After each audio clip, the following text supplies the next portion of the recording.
kebun atau pekarangan gitu. Jadi kita lebih mudahnya Yosofam itu pekarangannya bapak saya Yosofam gitu. Kemudian kita di rumah ini kita memilih gaya hidup homestead, bagaimana mencukupi kebutuhan sehari-hari dari pekarangan. Jadi kita lebih ke stay at home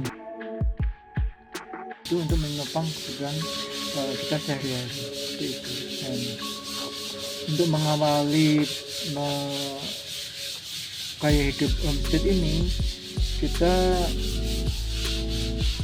berusaha untuk swasembada pangan dulu. Jadi bagaimana pengadaan pangan itu dari rumah. Jadi sehingga kenapa kita swasembada, jadi bagaimana kalau swasembada itu inputnya juga mandiri, termasuk kalau kita beternak makanya nggak beli, makanya kita adakan sendiri secara gratis.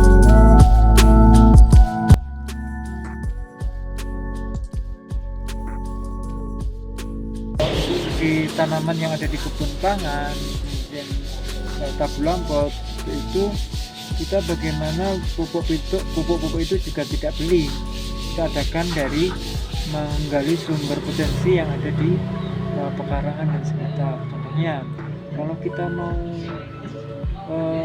beternak, kita sumber potensi yang kita dapatkan adalah sisa makanan, sisa olahan dapur kita, karena di rumah tidak mencukupi, jadi kita menaruh ember-ember kosong di warung makan.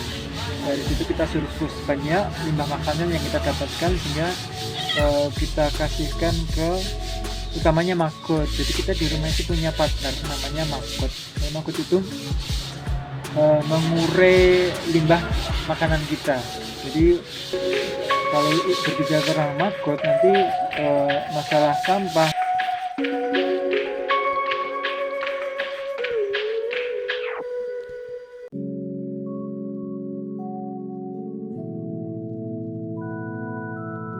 limbah makanan itu sudah selesai.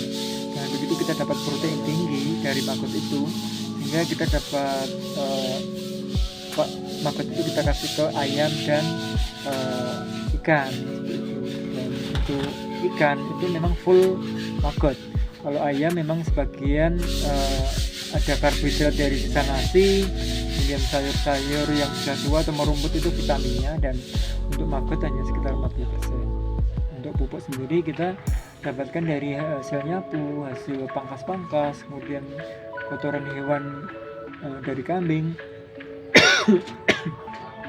dari ayam, dari sapi seperti itu. Dan di sini kita lihat bahwa sumber daya di sekitar itu melimpah.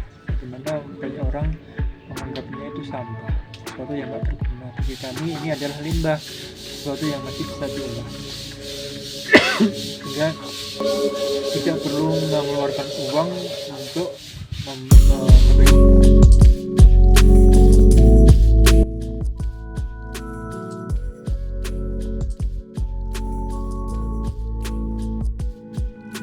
Pupuk, jadi kita konsepnya mudahir, mulai dari akhir.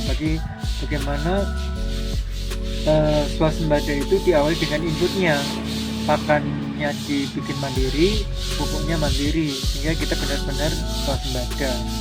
Kita bilang war-war swasembada, tapi inputnya, pupuknya masih impor, beli ke warung, atau pakannya juga beli. Itu swasembada yang masih semu.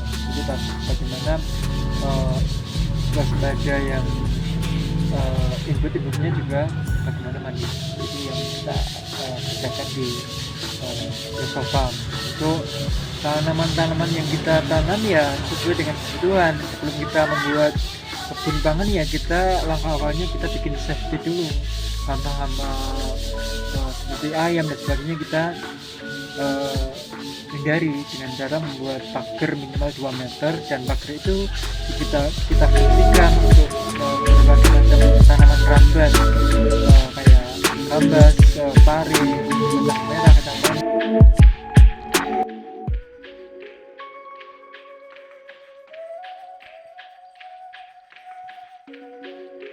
Yang limon, melon, semangka dan sebagainya kita bisa panen dari pagar itu. Dan kemudian kita bikin para-para untuk nanam berbagai macam labu madu, labu parang, ada juga kentang udara, beliku dan sebagainya itu ada sebagian untuk karbohidrat kita. Kenapa kita milih labu madu? Labu madu itu nanamnya mudah, buahnya banyak, kemudian kita petik sekarang, masaknya tahun depan pun masih bisa. Dan labu itu dipotong, dikukus, sudah enak, nggak usah dikasih garam atau gula. Dan itu kadar gulanya juga lebih rendah, lebih bagus. Kita nanam ketela, kita menanam talas di kebun, itu sumber karbohidrat. Untuk sayur-sayur kita nanamnya di kebun pangan, kita bikin kotak-kotak atau rice bed namanya. Jadi kita lebih ke inilah, kotak untuk sawi, kotak untuk kangkung, kotak untuk kembang, kol, brokoli, ini tomat, terong, cabai dan sebagainya. Itu kita desain kebun pangan yang terbatas ini bagaimana sumber protein kita dapatkan, vitamin kita dapatkan. Kita punya kandang ayam yang bagaimana kandang ayam ini kita setiap hari bisa panen telur, bagaimana buat kolam